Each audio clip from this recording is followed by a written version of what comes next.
Hello guys, সবাই কেমন আছেন? আশা করছি সকলে ভালো আছেন। তো চলে এলাম আপনাদের জন্য আরেকটা নতুন ভিডিও নিয়ে। আজকে আমি আপনাদের দেখাবো বাংলা সিনেমার জনপ্রিয় শিশু শিল্পীরা যারা একসময় তাদের অভিনয় দক্ষতার জেরে আমাদের মন জয় করেছিল, তারা এখন কোথায় রয়েছে এবং বর্তমানে তারা কি করছেন। চলুন আর বেশি দেরি না করে শুরু করি আজকের ভিডিও। তো আমাদের লিস্টে প্রথমে যে শিশু শিল্পীটি রয়েছে তার নাম হচ্ছে অরিত্র দত্ত বণিক। বাংলা সিনেমার শিশু শিল্পীদের মধ্যে এক অন্যতম জনপ্রিয় অভিনেতা হলো অরিত্র দত্ত। জিৎ ও দেব থেকে শুরু করে মিঠুন চক্রবর্তী পর্যন্ত বড় বড় তারকাদের সঙ্গে কাজ করেছেন এই ছোট্ট অভিনেতা। তারপর পড়াশোনার জন্য অনেকদিন ধরেই ফিল্ম ইন্ডাস্ট্রির বাইরে ছিলেন তিনি। যাদবপুর ইউনিভার্সিটি থেকে তিনি সোশ্যালজি নিয়ে পড়াশোনা কমপ্লিট করেছেন, কিন্তু 2020 থেকে তাকে আর কোনো সিনেমায় দেখা যায়নি। বলি যে অভিনেতা কম, এখন রাজনৈতিক বিশ্লেষকই বেশি। তো আমার এই জিনিসটাই দরকার, কারণ দর্শক এনজয় করছেন। দ্বিতীয় নম্বরে যে শিশু শিল্পীটি রয়েছে তাকে আমরা সকলেই চিনি, তার নাম হচ্ছে অংশুবাজ। জিৎ ও কোয়েলের বন্ধন সিনেমায় তার অভিনয় নজর কেড়েছে দর্শকদের। তারপর একের পর এক সিনেমায় অভিনয় করতে দেখা যায় তাকে।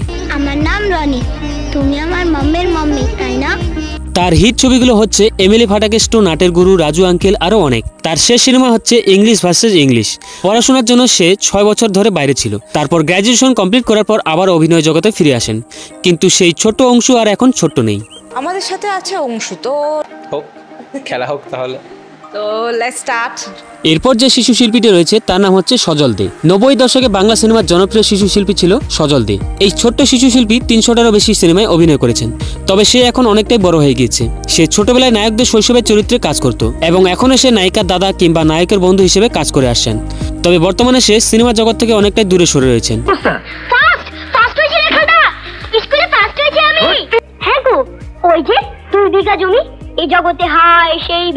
নাম্বার 4-এ রয়েছে সপ্তর্ষি বসু রায়চৌধুরী। খুব ছোট্ট বয়স থেকে অভিনয় শুরু করেছেন এই সপ্তর্ষি চৌধুরী। এই ছোট্ট শিশু শিল্পীর ভাইরাল হওয়া কয়েকটি সিনেমা হচ্ছে দিওয়ানা, কানামাছি, রয়্যাল বেঙ্গল টাইগার, আরও অনেক। তবে বর্তমানে সে অনেকটা পরিবর্তন হয়ে গিয়েছে, আর এখন যাদবপুর ইউনিভার্সিটিতে পড়াশোনা করছে সে। স্টার জলসার অনেক পুরান ধারাবাহিক সিরিয়ালে কাজ করতে দেখা গেছে এই সপ্তর্ষিকে। ভেরি স্পেশাল ডে এবং আমি তাদেরকে বেস্ট উইশেস দিতে চাই। জেঠু, ব্যাংকে অ্যাকাউন্ট খুলতে গেলে কি কি করতে হয়? এরপরে যে শিশু শিল্পী রয়েছে তাকে আমরা অনেকেই চিনি, তার নাম হচ্ছে তাপু দে। তাপু দে মাত্র 8 বছর বয়স থেকে অভিনয় শুরু করে। এই ছোট্ট শিশু শিল্পীকে আপনারা রঞ্জিত মল্লিকের সাথে অনেকে অভিনয় করতে দেখেছেন। তারপর বেশ কিছু বাংলা সিনেমাতে অভিনয় করতে দেখা যায় তাকে, কিন্তু শিশু শিল্পী থেকে বড় হয়ে ওঠার পর কোথায় যেন হারিয়ে গেল এই ছোট্ট শিশু শিল্পী তাপু। তাপু যাদবপুর ইউনিভার্সিটিতে ফিল্ম ইন্ডাস্ট্রিতে কাজ করার পর টলিউডে অভিনয় করার চেষ্টা করেছিল, কিন্তু সাফল্য পায়নি। এইভাবে সিনেমা জগৎ থেকে হারিয়ে গিয়েছিল সবার প্রিয় তাপু। বলো না তুমি কার মা, তোমার ছেলে কই? তো ভিডিওটা আপনাদের কেমন লাগলো কমেন্ট করে অবশ্যই জানাবেন। আর আমার আরও এই ধরনের ভিডিও দেখার জন্য সাবস্ক্রাইব করে পাশের বেল আইকনটি অল সিলেক্ট করে রাখুন। দেখা হচ্ছে পরবর্তী ভিডিওতে, ততক্ষণে সবাই ভালো থাকবেন।